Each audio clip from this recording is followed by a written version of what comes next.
The evacuation shuttle's medical bay reeked of antiseptic and fear.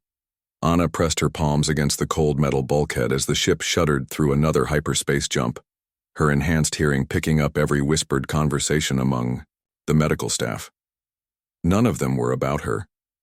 The young Zephyrian lay on the center table, her crystalline blue skin now pale as winter ice. Where her left leg had been, only cauterized flesh remained. The emergency field surgery had saved her life, but that was all anyone seemed willing to do. The antimatter mine had been a particularly vicious piece of hegemony ordnance, designed to maim rather than kill outright. The synthetic limb integration won't work on her physiology, Dr. Kent muttered to his assistant, a Corvani, whose feathers rustled with nervous energy. Zephyrian tissue rejection rates are too high. Best we can do is fit her with a basic prosthetic when we reach Sanctuary Station. Anna had heard this conversation 3 times already. Each time the girl, Helen, according to her medical records, would stir slightly, her large violet eyes fluttering open just enough to catch the words that sealed her fate. A basic prosthetic meant a lifetime of limited mobility, constant pain, and in Zephyrian culture, social exile. The human medic stood and approached the table, ignoring the surprised looks from the other medical staff. Her species wasn't supposed to be working on alien patients. Humans were notorious for their experimental and often reckless medical practices. But Anna had been studying Zephyrian physiology for months, ever since the first refugee ships had arrived. Her cellular structure is crystalline-based, not carbon-based like most species assume, Anna said, running her scanner over Helen's residual limb. That's why the rejection rates are so high with standard synthetic interfaces.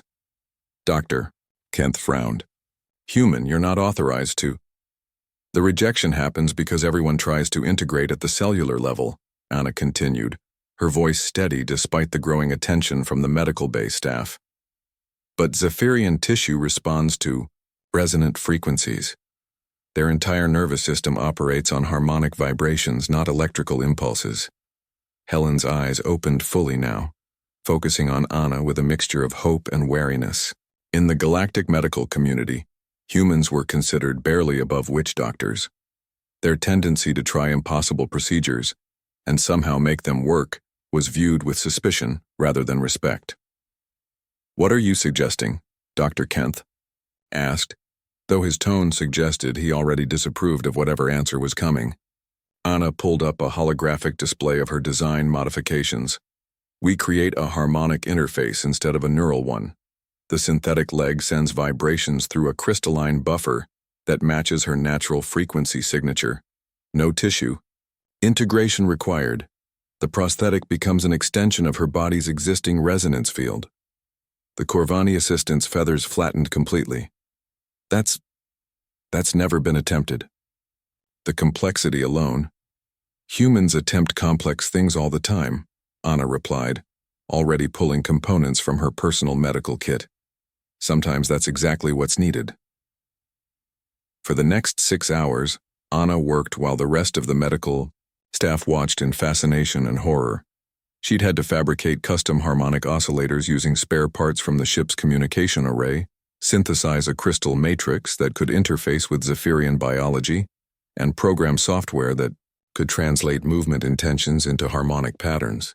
Helen remained conscious through most of the procedure, her violet eyes tracking Anna's every movement. "Why are you doing this?"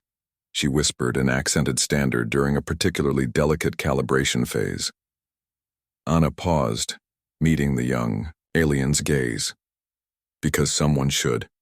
Because you deserve better than good enough. Because that's what we do. Humans? People who care." The moment of truth came when Anna activated the prosthetic's power core. The synthetic leg, elegant in its crystalline design, began to glow with soft blue light that matched Helen's natural bioluminescence.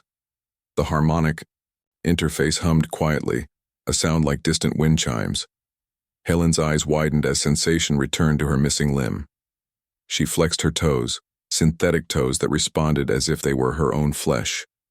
The leg moved with fluid grace, the artificial muscles responding to her nervous system's unique harmonic commands.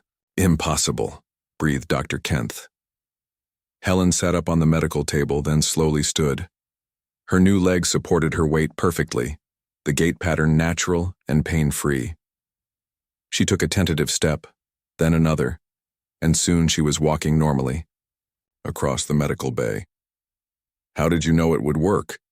the Corvani assistant asked Anna, genuine curiosity replacing his earlier skepticism. Anna shrugged, exhaustion finally catching up with her. "I didn't, but failure wasn't an option." Later, as the evacuation shuttle approached Sanctuary Station, Helen found Anna in the observation lounge, staring out at the stars. The young Zephyrian's new leg glowed softly in the dim light, perfectly synchronized with her natural bioluminescence. "In my culture," Helen said, settling beside the human medic, "we have a saying, the crystal that resonates true finds harmony in all things." "I never understood it before." Anna smiled. "What do you understand now?" "That sometimes harmony requires someone willing to listen to a different frequency." Helen flexed her synthetic foot, watching the light patterns dance across her new limb. "The other doctors saw incompatibility. You heard potential." As their ship docked at Sanctuary Station, word was already spreading through the refugee camps about the human medic who had achieved the impossible. By morning, there would be a line of patients outside the medical center, each hoping that Anna might hear the frequency others had missed. But for now, Anna simply sat with Helen, watching the stars wheel past, knowing that sometimes the most important victories happened one patient at a time, one impossible problem at a time, one act of stubborn human determination at a time. After all, that's what humans did best. They refused to accept that something couldn't be done, and then they went ahead and did it anyway.